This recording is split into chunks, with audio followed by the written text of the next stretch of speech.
I remember a few years ago, Andy Stanley, one of the most popular preachers in the U.S., got in trouble for suggesting something to the effect that Christians today needed to unhitch ourselves from the Old Testament.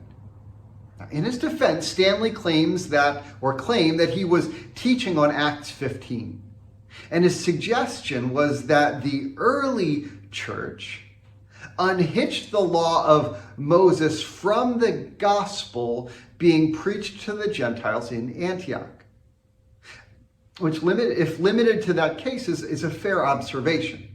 Right? The council in Jerusalem did conclude that Gentile Christians need not be circumcised in order to be saved.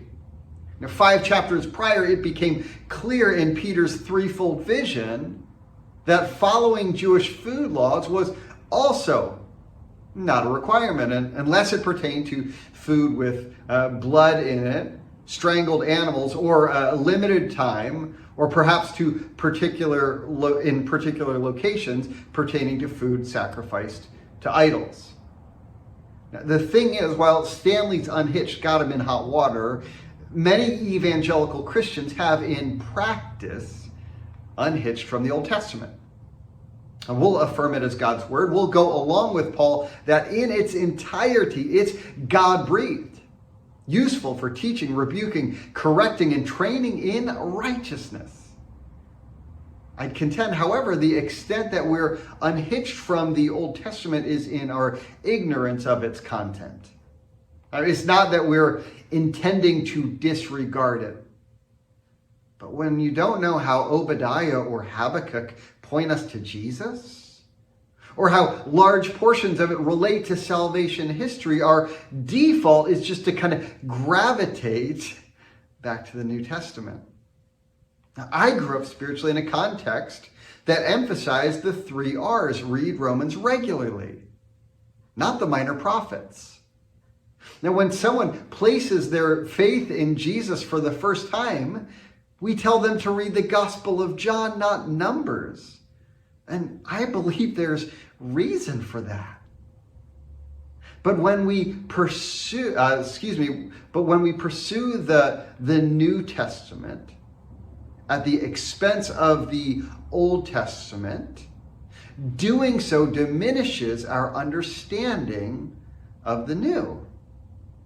I think this is no more clearly evident than in a book like Revelation that is so reliant upon Old Testament imagery for our understanding.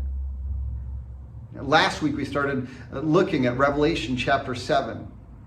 And perhaps to many of your chagrin, or at least very least confusion, I suggested that the sealing in chapter 7 takes place prior to the unsealing of chapter 6. Revelation chapter 7 verse 1 tells us, after this I saw 4 angels standing at the 4 corners of the earth, holding back the 4 winds of the earth to prevent any wind from blowing on the land or on the sea or any tree. Now, a scripturally informed perspective might suggest that these 4 winds being held back are the first 4 seals from the preceding chapter, from chapter 6. Now, where would that come from? Zechariah chapter 6. Verses 2 and 3 in that chapter talk about 4 powerful horses of different colors. Does that sound familiar? When Zechariah asks for understanding, what are these, my Lord? The answer he's given is, these are the 4 winds of heaven going out after presenting themselves before the Lord of all the earth. So in Zechariah, the 4 horses are the 4 winds, just like the winds we come across in Revelation chapter 7, verse 1. Now, do you see how having a background understanding of the Old Testament can be essential for grasping the New? What about the angel's words in verse 3? Do not harm the land or the sea or the trees until you put a seal on the foreheads of the servants of our God. And last time I mentioned one of the ways of understanding this comes from the Exodus story. But the seal's function is brought out even more clearly, if not gruesomely, in Ezekiel 9. The Lord commanded, "Go throughout the city of Jerusalem and put a mark on the foreheads of those who grieve and lament over all the detestable things that are done in it." Then in verse 6, "Slaughter the old men, the young men and the women, the mothers and children, but do not touch anyone who has the mark."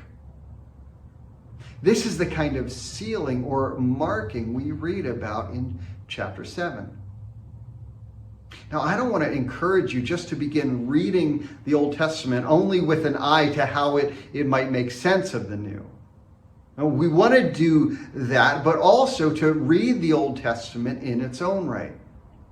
The bigger reason, the more significant motivation, is that it's God's Word. It's God's self-disclosure of His holiness, love, and faithfulness to us.